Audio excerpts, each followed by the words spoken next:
صوبائی دارالحکومت پشاور خیبر پختونخوا میں دعوت اسلامی کے میڈیا ڈپارٹمنٹ پاکستان کے نگران نے صوبائی ذمہ دار کے ہمراہ وزیر اعلیٰ خیبر پختونخوا کے مشیر برائے اطلاعات و تعلقات عامہ بیرسٹر ڈاکٹر محمد علی سیف سے ان کے دفتر میں ملاقات کی اور انہیں دعوت اسلامی کے مختلف شعبات کا تعارف پیش کیا اور عالمی سطح پر دعوت اسلامی کے تحت ہونے والے دینی و فلاحی خدمات کے حوالے سے بتایا۔ بالخصوص شعبہ FGRF کے تحت خیبر پختونخوا کے مختلف علاقوں میں سیلاب سے ہونے والی تباہی کے بعد کیے جانے والے ریلیف کے کاموں کے حوالے سے بھی آگاہی دی، جس پر بیرسٹر ڈاکٹر محمد علی سیف نے دعوت اسلامی کی دینی و فلاحی خدمات کو سراہا اور مدنی خبروں کو اپنے تاثرات دیتے ہوئے نیک خواہشات کا اظہار بھی کیا۔ میں نے نہ صرف ویلکم کرتا ہوں،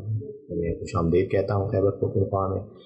بلکہ میں سمجھتا ہوں کہ جس طرح کا کام یہ کر رہے ہیں یقیناً اس وقت اس کی بہت شدید ضرورت ہے پاکستان میں، تعلیم کے شعبے میں بھی اور دین کی اصلاحی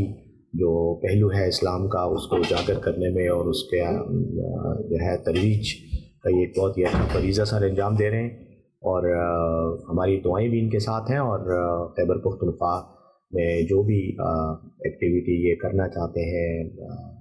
تمام امور میں، اس کے لیے انشاءاللہ ان کو ہم ہر ممکن مدد بھی مہیا کریں گے۔ آخر میں نگرانی مجلس نے وزیر اعلیٰ خیبر پختونخوا کے مشیر بیرسٹر ڈاکٹر محمد علی سیف کو عالمی مدنی مرکز فیضان مدینہ کراچی کا وزٹ کرنے کی دعوت دی